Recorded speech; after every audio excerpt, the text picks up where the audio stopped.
Bledsoe was arrested. Patrick Montgomery was in court. Jonathan Manapa will stay in federal custody.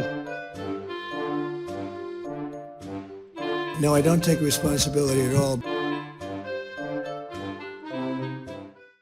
Hey everyone, welcome to the show. So Pam Hemphill might sound familiar to you. She was in the Capitol on January 6th, and she was subsequently sentenced to 60 days in jail. I gave Ms. Hemphill a lot of grief in her sentencing video because she really seemed like she was attempting to downplay her actions. Well, I have a newfound respect for Ms. Hemphill, and I give her and her family an immense amount of credit for what has happened since then.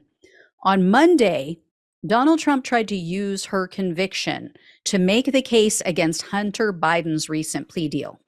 On his failing social media site, he wrote, quote, "American justice, 69-year-old grandma with cancer given more prison time for walking inside U.S. Capitol than Hunter Biden for sharing classified documents with foreign regimes and multi-million-dollar bribery schemes. Horrible." First of all, let me just say, for the Google gods, and just for people's sanity, there is no evidence that has been brought forth to prove that Hunter Biden shared classified documents with anyone. You know, that is just Trump's deflection.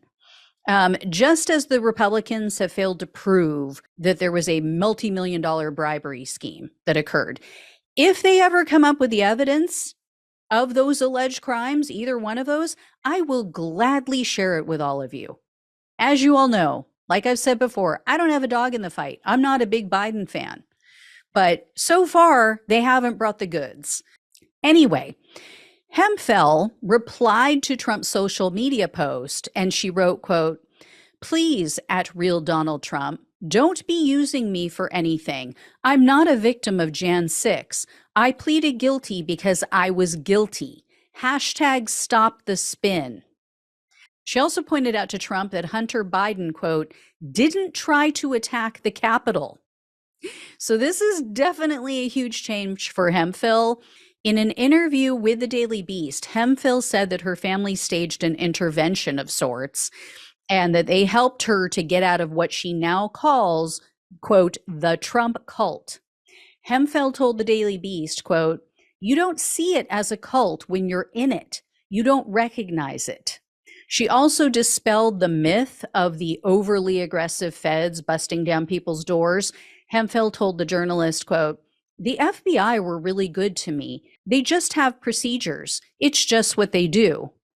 And according to Hemphill, she told the agents that she was very nervous. She asked if she could sit down and have a vape for a minute. And they said, okay, yeah, go ahead. And then Hemphill said that when she was in jail, she was surrounded by what she described as, quote, "cartel women." So she said that they hate Trump.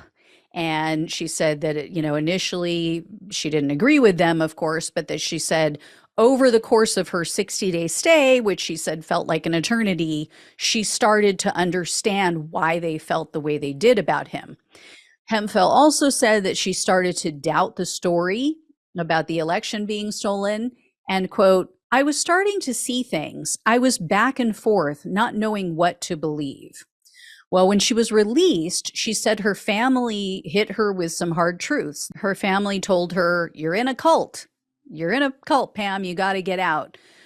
So she said, quote, "I started seeing the narcissistic behavior and I said, wait, this is gaslighting.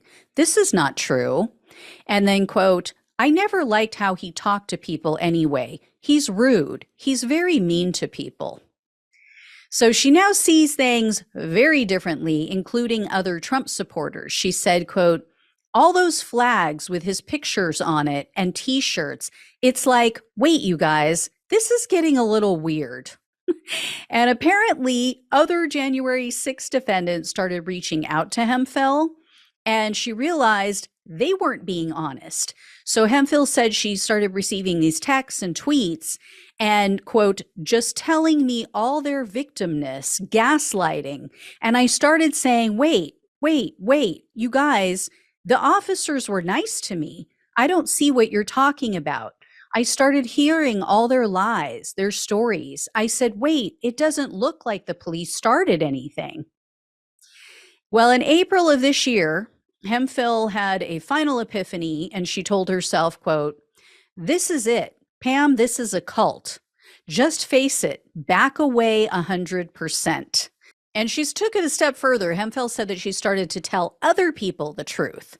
Well, as usual, they turned on her and they attacked her. Hemphill said, quote, "I started debunking them and they got mad at me and they started getting more mad at me and started a smear campaign on me that I was a Fed agent, that I was Antifa, just silly children high school stuff." And here's the other revelation about Hemphill. She told the Daily Beast that she doesn't have a favorite presidential candidate at this time. And, quote, "Too bad we don't have a Black woman running." So good on Hemphill. I applaud her. I think she's incredibly courageous, not just for recognizing that she had been deceived, but for being so strong and secure enough to admit it to other people. Right? I mean, and it starts with one. By speaking the truth, maybe she can help others. And then maybe they will feel strong enough to speak out and get out of the cult. So I applaud her. As I said, I think it's awesome. I am so glad that her family, took the time, cared enough about her to be honest with her. That's what families need to do. And you need to be there for people. You can't cut them out of your life, because if you do, then they're only going to move toward the cult even more because they're going to feel more isolated. Think about it as when you tell a young girl to stay away from the bad boy. What does she do? She goes more for the bad boy. So anyway, guys, I will let you know when I hear more. Thank you so much for watching and listening. Please like this video, share it with others, become a subscriber, become a donor if you can. Links are below in the description box on YouTube and on the podcast. If you can donate every month, it really, really helps. But even if you can just do, one-time donation, that is greatly appreciated. So love you guys. Take care, and I'll talk with you soon.